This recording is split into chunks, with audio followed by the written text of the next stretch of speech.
मद अनुग्रहाय परमं गुह्यम अध्यात्म संहितम यत्त्वयोक्तम वचस्तेन मोहो अयम विगतो मम।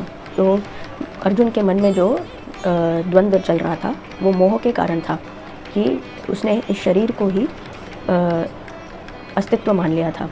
लेकिन अभी इन 10 अध्यायों में भगवान श्री कृष्ण ने वर्णन किया है कि ये जो शरीर है, जो देह है, जिससे हम संबंध, नाना प्रकार के संबंध हम मानते हैं, आचार्य का, शिष्य का, पिता पुत्र का, तो ये केवल और केवल शरीर से है।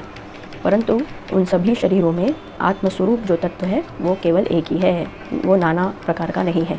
तो इसे समझना ये चाहिए कि हम किसी को ना मारते हैं और ना कोई मरता है। तो अब ये जो कुरुक्षेत्र के जो धर्म का युद्ध है, इसमें अगर अर्जुन ने शस्त्र उठा भी लिया तो वो किसे मारेगा? केवल और केवल उस शरीर का हनन करेगा जो उसके सामने है।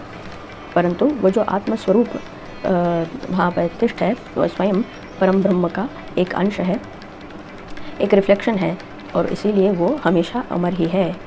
तो वो नहीं मरता। इस विद्या से, इस ज्ञान से क्या हुआ? उसका मोह भंग हुआ। कि किस मोह में था वो? कि मैं किसी को मारूं या ना मारूं, केवल और केवल संपत्ति प्राप्त करने के लिए या किसी राज्य के लिए मैं किसी की हत्या क्यों करूं? ये उसका जो है द्वंद्व था उसके मन में।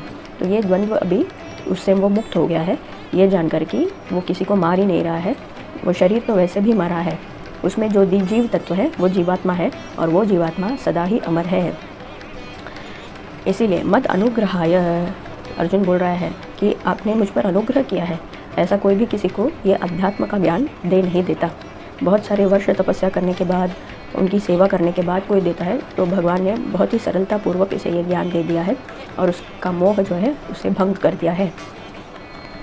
इसलिए अर्जुन बोल रहा है कि मद अनुग्रहाय, ये आपका परम अनुग्रह है, परमम गुह्यम। आप जो सबसे बहुत ज़्यादा सीक्रेटिव नॉलेज है, वो नॉलेज आपने मुझे ऐसे ही प्रदान कर दिया, वो भी कुरुक्षेत्र के मैदान में, युद्ध के मैदान में।